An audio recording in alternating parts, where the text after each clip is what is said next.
Hello guys, welcome back to my YouTube channel. আজ আমি তোমাদের দেখাতে চলেছি ঢাকা মোহাম্মদপুর বিকালের পরিবেশ এবং গাড়ি চলাচল কিভাবে করে, কিভাবে রাস্তায় যানজট বাঁধে।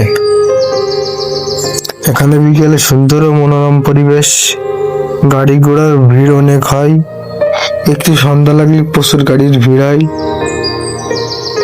কিন্তু এখানে প্রচুর ময়লা আবর্জনা দেখছো কিভাবে ধুলা উঠছে। রাস্তার দুই পাশে প্রচুর যে নোংরা পরিবেশ, তা দেখার মতন না।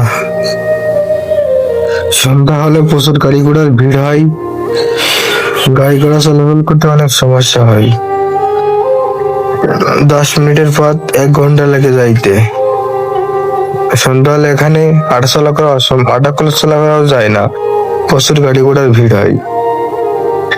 আমি আর কিছু বলছি না, তোমরা নিজেরা এসে দেখতে পারো। সন্ধ্যার সময় এখানে গাড়ি ঘোড়া অনেক ভিড় হয়, মানুষের যাতায়াতে অনেক সমস্যা হয়।